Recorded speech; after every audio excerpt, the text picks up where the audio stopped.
Welcome to Musings and Modalities. I'm your host, Tristen Stawicki. Think of me as your pragmatic shaman bestie. Join in with other high-vibe, lovely people as I unravel spiritual ideas to help create change and growth in your life. I cover a variety of spiritual topics, sharing knowledge to meet you wherever you are in your journey. As a shaman, astrologer, and human design reader, I help you understand how to make informed decisions and incorporate different modalities using discernment in your own intuition. Today, you will gain powerful shamanic healing tools you can use to incorporate spiritual practices in non-traditional ways. Whether you're just beginning or need a knowledgeable best friend with the next phase of your journey, I'm here to help. Stay tuned. Musings and Modalities starts now.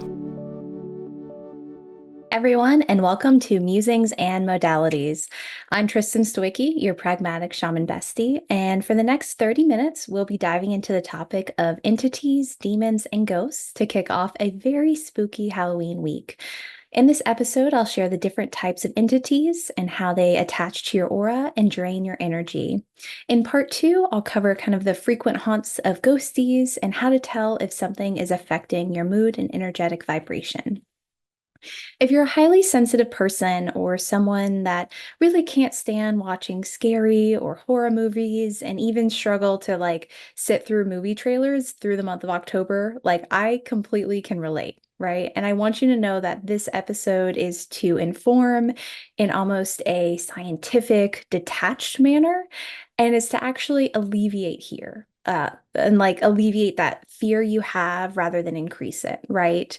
And of course, this is a fun topic to cover in October, where in the US we dress up for Halloween, and the capacity for acknowledging ghosts and other entities feels a little more tangible. It feels like less of a stretch than in our everyday life. So to start, I want to start with an entity, right? And what is that? It's kind of an interesting word, and really how it's defined is an entity is a being. It's a thing with a distinct and independent existence. And in the context of the show today, my focus is on negative entities. And something that I want to acknowledge is that negative entities are helpful teachers. And I know that's maybe strange to hear, and perhaps something you're I don't understand. How does that happen? And I'll definitely cover how they're helpful teachers, but I want you to have that framework in your mind, because that helps kind of reduce just the fear that you may have with the word entity or negative energies, right? And I also really want to acknowledge right off the bat my shamanic teacher and how she's been an incredibly helpful source of sharing her knowledge and experience of many years, which will be the basis of much of my knowledge. I don't have books that I can share with you that have, what I'm going to share documented, which is really hard for me. I love to read and I love to share knowledge with people.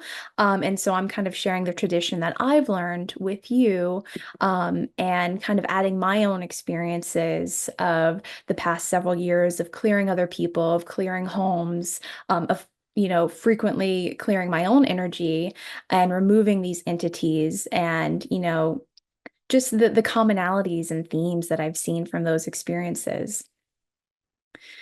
And for negative entities, I want to cover 3 different and distinct types. Now, it's impossible to cover, all the different types of anything, right? But I want to start with kind of the most common that come up with clearings, the most common that I see in people's energies and in their homes. And those are satanic, Luciferian, and Black Ray. And I'll start off with satanic entities, which have the energy of destruction.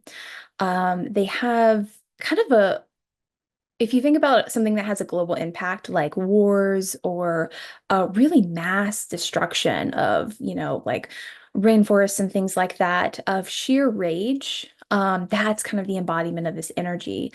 It's the energy of murder, and it's very much expressed through extreme emotions and experiences and through addictions and depression. And I feel like this type of entity is most frequently come across, when I'm walking through large cities, especially at night. And so if you're someone, when you've had this experience of walking through a city and it just feels kind of off, you're just don't really love kind of the energy in the air, that's likely a satanic entity or satanic entities in the area.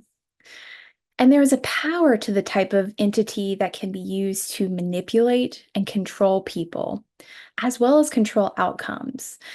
And though I want to make it clear that we should not fear entities, we should absolutely have a healthy respect for them and their ability to mess things up, right? Fear isn't helpful in this scenario as it kind of just feeds their energy and likely makes them more powerful. So we want to remove that. We want to acknowledge their place among, all other beings, their place in the world of light and shadow. But we also don't want them in our energy. We also don't want to work with them, things like that. And they have the ability to really mess things up in a very dramatic, climactic way. And that happens through amping up destructions. That happens through kind of on an individual level, if you're someone who has an emotional state that's pretty even keel, right? You're someone that's your baseline is pretty calm, pretty content. And then you start having these like events happen or you start having these reactions and eventually you want to burn your whole life down, there could absolutely be satanic entities at play in your energy that's kind of fanning the fire, right? And so that's one type of entity. And we also have Luciferian entities, very different type. They are tricky. They are subtle. They create the energy of false light and of false connection to source. And the name Luciferian kind of embodies that energy, right? And I'm going to speak only from a historical perspective, leaving aside any religious connections. But Lucifer was depicted as a powerful angel that was cast out and cast aside. And setting aside anyone's personal beliefs, we want to acknowledge this story's place in history, right? It's something that millions of people have believed in. And just like there is power in working with angels and working with deities and working with source and the universe, which is something I've spoken about many, many times on this platform, we can't discount the power of other people's beliefs, especially when it's a story that's been in the zeitgeist for an incredibly long time. And I say this to really just set the stage for how deceptive this type of entity is and where its power kind of comes from. The energy is less extreme, right? Rather than rage and killing, it's guilt, it's shame, it's confusion. The anger, if there is anger, is more of a slow burn. It's more of a simmer rather than a boiling over. And Luciferian entities also target those of us who are on a spiritual path, both seekers of a path and teachers. And I've spoken about in previous episodes about choosing teachers that aren't full of ego and how to really acknowledge and have awareness for red flags in spiritual teachers, especially those that act like their take on spirituality is the only take that matters. If you've ever been in a setting with religious or spiritual organizations and the energy just feels off, right? There's something about the experience that feels false or maybe slightly icky. It feels inauthentic. It's likely that Luciferian entities are feeding on that space and have infiltrated it, right? And what's interesting and honestly kind of fascinating about the energy of Luciferian entities is how small, seemingly insignificant things can work to take you off the path. And it's subtle, right? It's where you don't feel as connected to source. And almost incrementally, you start to feel less or less connection, or you start feeling connected to less pure versions of source. And you use and you really like lose the ability to discern the difference, right? It's really small shifts, shift, shift, shift, shift, shift. And then one day you wake up and there's a big enough trigger, there's enough dissonance that kind of jars you to look up and look around and see how far off course you've been. So the call out with this type of entity is to be very diligent in checking who you're following on social media, what books and blogs you're taking in, what teachings you're following, to make sure they're not ego-driven and are truly resonating with source and with pure light energy and the universe.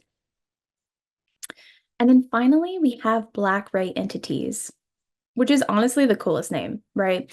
It's a very cool name for a very powerful and disorienting energy.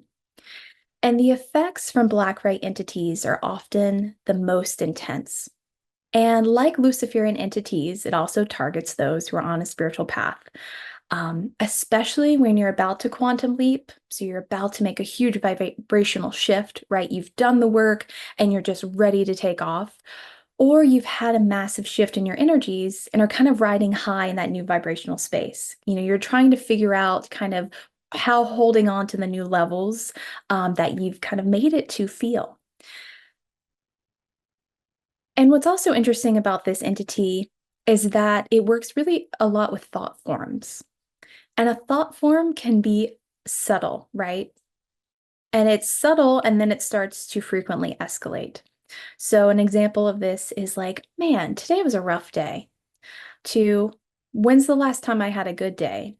To my life is terrible and I'll never have a good day again, right? And that feels like a big jump, but I think we've all been in scenarios where like you start to have a couple bad days in a row and you start to forget what a good day feels like and you start to forget what a good week, a good month feels like, and you look around and you go, you just feel kind of almost powerless. You feel like the sun is less vibrant, right? Everything feels really muted. And that's really challenging. I found this energy can lead you to question even being on a spiritual path, to questioning your beliefs, to questioning if any of this matters. And that's really hard, right? When it's your own brain and your own thoughts being manipulated, it's incredibly difficult to use reason and to use logic like you can against maybe more of the emotional manipulation, like with the satanic entities.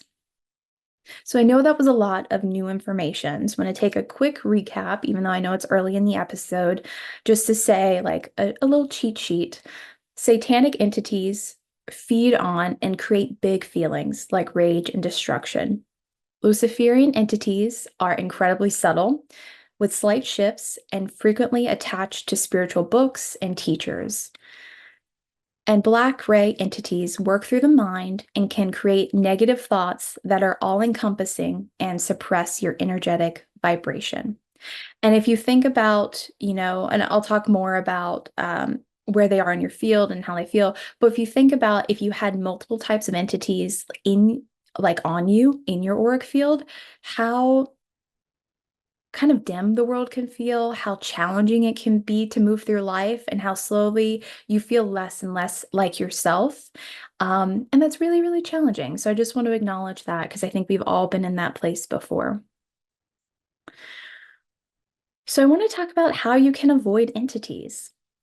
And the very blunt answer is you can't, right? And I say that as bluntly as possible because I don't want you to have feelings like guilt or shame around encountering entities, experiencing them, them in your aura. Like we are divine beings having a human experience. And the highs and the lows of a human experience include the places we go, the media we intake, being on our phones, right? The people we meet and spend time with. And we can, use our awareness. I never want us to feel like, oh, they're just gonna like be there all the time. Like that's not what I'm saying. But I'm just saying we can use our awareness, our intuition, and we can use some common sense to kind of reduce putting ourselves in situations where there's a plethora of entities. And some common places where entities like to hang out are first and foremost liminal spaces. Can think of airports, the DMV, places where time feels altered, very much likely to be full of entities. Flights, especially, are rampant with them. Kind of you're in an enclosed area for several hours, lots of energies in the space, just kind of happens. The second commonplace or type of commonplace is large group gatherings, which are concerts, sporting events, places with lots of people and foot traffic, which makes sense, right? If you're here to cause destruction, if you're here to kind of feed off of energy, you want to go where the people are. You can almost kind of use the analogy of a vampire, and think of it like that. And the third place are places that are spooky and that feature spooky energy. So cemeteries, battlegrounds, basements, historical homes, museums. And I, my bachelor's degree is in history, so I'm not saying that I avoid these places completely. Like, I love going to historical places, but you just want to have awareness and you want to know, like, if when you come home from any of the places I've mentioned and you feel off for several days, it's likely that a clearing is needed. It's likely that you have, just some energy on you, some entities on you that aren't helpful to you, aren't maybe making you feel your best, right? And I just want to reiterate, these are beings whose purpose is to spread havoc, to nudge, and to encourage you to make decisions that align with the emotions they want to create. They want to continue to poke you to have an extreme reaction or to take you off your spiritual path. And so, what does that feel like, right? Each of these entity types feel actually very distinct in the aura. So when satanic entities hitch a ride on my aura, my nervous system gets completely out of whack. I actually feel sick to my stomach and very queasy. It's not uncommon for people to experience extreme purging. And that makes sense. If you think about the energies of war and murder and rage, they're so profoundly different than our natural emotional state. And physically, it's hard for the body to handle that, Some people can start like shaking and just really experience physical symptoms that something isn't right. With Luciferian entities, remember, subtle, right? And it feels like your connection to source isn't as pure. So what do I experience are my messages and downloads that I get can start to feel muffled. They're moving through muck a little bit. They're staticky. They're less clear. And when these entities are in my aura and then removed, it's a very subtle release. And you can almost think of it as like the final 3% of a lock being turned right before the door opens, or a gear moving into place. Like it's enough that everything feels right again, but it's not enough that you'd recognize it without really looking for it, without really searching for it. And with black ray entities, after they're removed from my aura, it's like a big net or shield has been lifted. I physically typically have my shoulders straightened, right? And the negative thoughts disappear as though they didn't exist, which is really kind of jarring. And it's like you can take a deep breath for the first time in a while. Generally speaking, I know I need a clearing and to remove entities when my emotional baseline is completely off kilter. Things that normally don't bother me are huge deals. I'm quick to react with an emotion that's extreme. I find my feelings and emotions are all heightened, especially worry and anxiety. If my thoughts start to spiral, I know something is actively fanning the flame and needs to get removed. Also, and one of the most annoying parts of this experience is that when I wake up and I don't want to do my daily spiritual routine, I don't want to take the time in the morning to ground and connect with source. I hear that little voice go, nah, I can wait till tomorrow, right? That's like a big warning to me, a big red flag that I need to realign and get my energy right and clear. Just because that is not right, which is so subtle and so manipulative, and it's easy to fall into the trap of like, oh, I'll just do it tomorrow. And then a week goes by, and then it's been a month since you've grounded, and you feel so kind of misaligned from where you were and the progress you've been making on your journey that you look back and go like, dang, they got me. So even though we don't want negative entities in our aura, right? We want to have them removed and extracted. How are they helpful teachers? And there are a few ways that they are very helpful, and we can learn from the experience of having them in our field. And we can hold two distinct truths here, which are we don't want them in our field and that they can be helpful to us on our spiritual path. When an entity heightens an emotion, it's typically not an emotion or a reaction from nowhere, right? There's at least a kernel of truth to an angry outburst or to feeling guilt or anxiety. And typically that happens when your boundaries are being crossed. And so, especially if you've been in a pattern where you've allowed your boundaries to be crossed by the same person or the same type of boundaries being crossed, and then, maybe an entity attaches to your field and you start speaking up about it, like that is actually helpful, right? You want to really honor your boundaries, honor, what you need. But you also don't need to keep them forever. It's like, okay, thank you. I've learned that lesson. I no longer, need you in my field. I appreciate that, I was able to come to this realization hopefully faster, right? Rather than being in a pattern of years of trying to kind of course correct, of trying to firm up a boundary. Maybe it just happens in like 2 or 3 weeks or a couple days where you're like, oh, message received. I got it. I've also extracted entities where I was feeling physical discomfort. This was in my left shoulder, and it actually led to me clearing a past life that was stored within my body. And that's really important because I don't know, it was something that needed to be cleared, and I appreciated kind of the little flag that it raised that was like, hey, there's something here, there's something to look at. It's almost like a little investigation of sorts that I appreciate a clue to. And it's really important whenever an entity is extracted to check for past lives, to check for lessons from this life, or have an awareness for a pattern or cycle in my life and the lives of my clients. This also really helps me to move on from teachers that are no longer in vibrational alignment with me. I found myself recently, every time I would open a astrology app, I would start to dread it, right? And as an astrologer, that's kind of a weird feeling to have. It's an app that much of the general public uses. I like to keep tabs on it just so I understand what people are hearing. Though I have my own astrology tools, I have to kind of build my own take on planetary transits and things like that. And I felt like this app had gone further and further into like really just fear mongering and really out of alignment. And I finally had the realization I was like, I don't feel good about this. Let me check it for entities. Let me see if it's actually, if this teacher that's kind of sharing things has really gotten off from source or really gotten off the path, and it had completely, and I felt so much better since I've deleted it. And so I say that to say like it's really good to be like if there's something you're dreading, a spiritual kind of tool, a spiritual teacher that you've worked with, like something where it just no longer feels good, to kind of take in their teachings. It could be because they've been taken off their path. It could also be you've outgrown them too. So I want to acknowledge that. And ultimately, it could just be they're no longer in vibrational alignment, and that is okay too. All right, I want to move on how to get rid of entities. So these negative entities do have their own version of like will, right? And they can just leave. If your aura is no longer hospitable to them, they will just move on, right? They'll just detach and completely remove themselves. You can also have them removed from a shaman or an energy healer. I've personally not found Reiki to be effective at fully removing entities.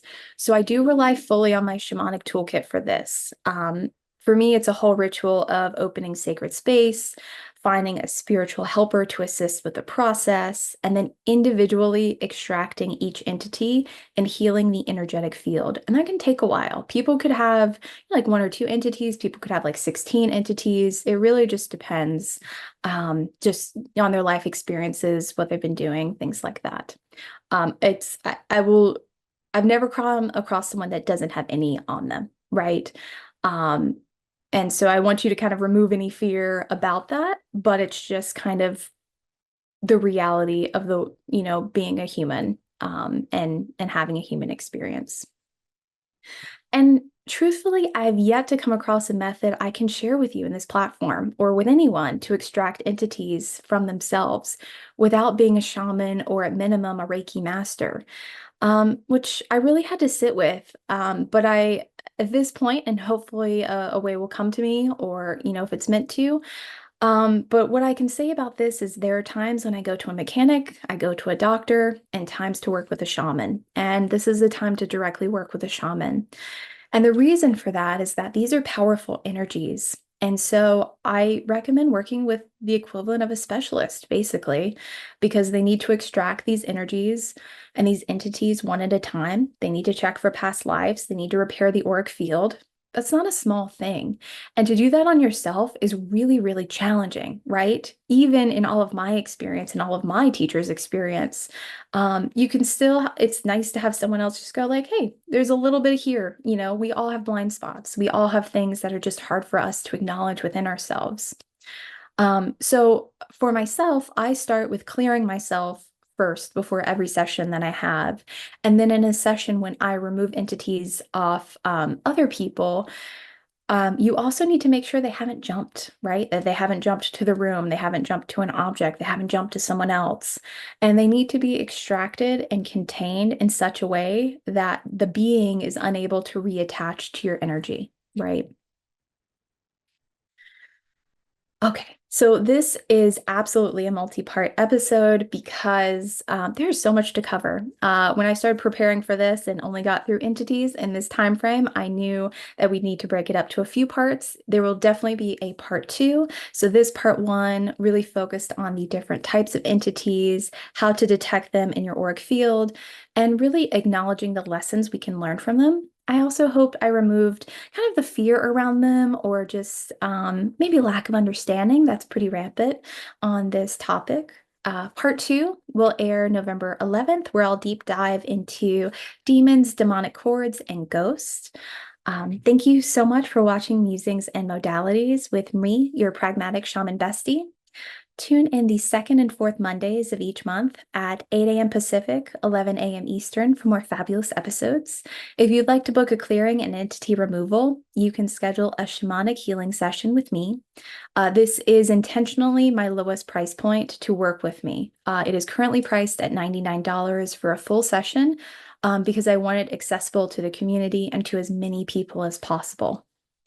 And for those of you that want to work one-on-one with a specific purpose in mind, I've launched a 12-week program that is a quantum leap into a new magical you.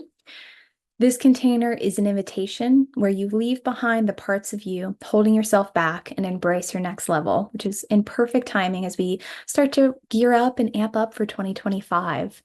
This program includes weekly 90-minute calls with me. We cover a personalized daily routine, learn your astrology, super deep dives into that especially, human design, candle ceremonies, and of course, past life, energetic clearings, especially at the start and the end of the 12 weeks. Additional details can be found at musingsandmodalities.com. Thank you for listening. You've been listening to Musings and Modalities with me, Tristen, your pragmatic shaman bestie. For more powerful healing tools, join me every second and fourth Monday at 8 a.m. Pacific on Transformation Talk Radio. I cover a variety of topics to meet you wherever you are at on your spiritual journey. Learn techniques to work with pendulums, past life healing, astrology, and more. Please share the show and subscribe for more guidance from your pragmatic shaman bestie at musingsandmodalities.com.